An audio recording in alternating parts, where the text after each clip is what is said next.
അബ്ദുൾ റഷീദ്, ഇന്ത്യക്കാരെയാണ് ഈ പുതിയ നയം, അമേരിക്കയുടെ പുതിയ നയം ഏറ്റവും കൂടുതൽ ബാധിക്കുക എന്നതിൽ തർക്കമില്ല.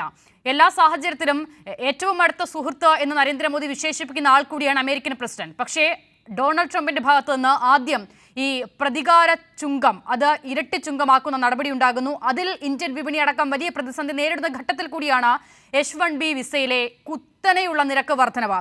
എന്ത് നയമാണ്, എന്ത് നിലപാടാണ് ഈ വിഷയത്തിൽ ഇപ്പോൾ ഇന്ത്യൻ സർക്കാർ സ്വീകരിക്കുന്നത്?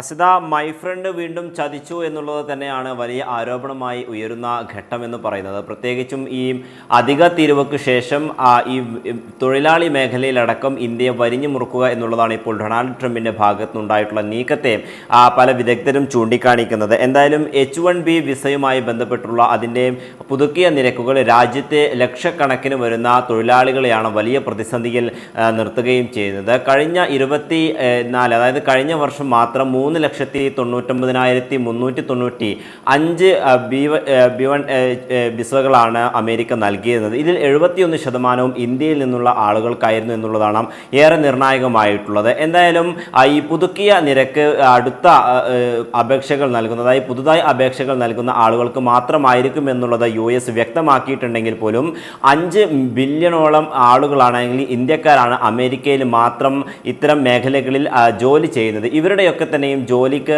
സാരമായി ബാധിക്കുന്ന ഒരു തീരുമാനമാണ് ഇപ്പോൾ US-ന്റെ ഭാഗത്ത് നിന്ന് ഉണ്ടായിട്ടുള്ളത്. അതേസമയം ഇത്തരം നടപടികളിൽ കേന്ദ്ര സർക്കാർ ഒരു നടപടിയും സ്വീകരിക്കുന്നില്ല എന്നുള്ളതാണ് ഏറെ ദൗർഭാഗ്യകരമായി ഇപ്പോഴും നിലനിൽക്കുകയും ചെയ്യുന്നത്. കഴിഞ്ഞ ദിവസം തന്നെ ഇത്തരത്തിൽ വിദേശകാര്യ മന്ത്രാലയം അവരുടെ വാർത്താ പ്രസ്താവനയിൽ വ്യക്തമാക്കിയത് ഇതായിരുന്നു. അതായത് ഡൊണാൾഡ് ട്രംപിൻ്റെ നിലപാടുകൾ എന്താണ് രാജ്യത്ത് പ്രത്യാഘാതങ്ങൾ ഉണ്ടാക്കുക എന്നതുമായി ബന്ധപ്പെട്ട വിദേശകാര്യ മന്ത്രാലയം പഠനം നടത്തിക്കൊണ്ടിരിക്കുകയാണ്. ഇതിന് ശേഷമായിരിക്കും ഒരു നടപടി ഉണ്ടാവുക എന്നുള്ളതാണ് മനസ്സിലാക്കാൻ സാധിക്കുന്നത്. എന്തായാലും ഇതുവരെ ഏതെങ്കിലും തരത്തിലുള്ള ചർച്ചയിലേക്കോ അല്ലെങ്കിൽ ഇത്തരം നടപടികൾ സ്വീകരിക്കുന്നതിന് കേന്ദ്ര സർക്കാർ ഇതുവരെയും തയ്യാറായിട്ടില്ല. തൻ്റെ ഫ്രണ്ട് ചതിച്ചു എന്ന് തന്നെയാണ് ഇപ്പോൾ മോദിയും പറയുന്നത് എന്നുള്ളതാണ് നമുക്ക് മനസ്സിലാക്കാൻ സാധിക്കുന്നത്. കാരണം ഈ ഒരു ഘട്ടം വരെയും ഡൊണാൾഡ് ട്രംപുമായോ അല്ലെങ്കിൽ അമേരിക്കൻ സർക്കാർ വൃത്തങ്ങളുമായോ കേന്ദ്ര സർക്കാർ ഇതുവരെയും സംസാരിച്ചിട്ടില്ല എന്നുള്ളതാണ് നമുക്ക് മനസ്സിലാക്കാൻ സാധിക്കുന്നത്. എന്തായാലും നാളെ ഈ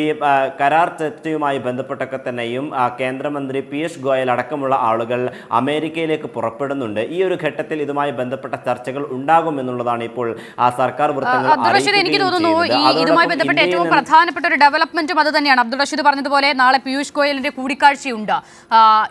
ഈ രംഗത്തെ വിദഗ്ധരടക്കം അമേരിക്കയുടെ ഇപ്പോഴത്തെ ഈ നടപടി ഒരു തരത്തിലുള്ള ഒരു വിലപേശൽ തന്ത്രമാണ് എന്നുള്ള അഭിപ്രായങ്ങൾ പോലും വരുന്ന ഒരു സാഹചര്യം കൂടിയുണ്ട്. മുൻപ് പരമാവധി 2 മുതൽ 5 ലക്ഷം വരെ ആയിരുന്ന തുകയാണ് 88 ലക്ഷത്തിലേക്ക് കുത്തനെ ഒരു കയറ്റമുണ്ടാകുന്നത്. അബ്ദുൾ റഷീദ് പറഞ്ഞതുപോലെ ഇതുവരെ ഔദ്യോഗിക ചർച്ചകളൊന്നും നടന്നിട്ടില്ല. പക്ഷേ ഈ പീയൂഷ് ഗോയലിന്റെ കൂടിക്കാഴ്ചയിൽ, അമേരിക്കയിലെ കൂടിക്കാഴ്ചയിൽ ഏതെങ്കിലും തരത്തിലുള്ള ചർച്ചകളോ സമീപനങ്ങളോ ഒക്കെ ഉണ്ടാകും എന്ന ഔദ്യോഗികമായ വിവരങ്ങൾ വല്ലതും വരുന്നുണ്ടോ ഈ ഘട്ടത്തിൽ?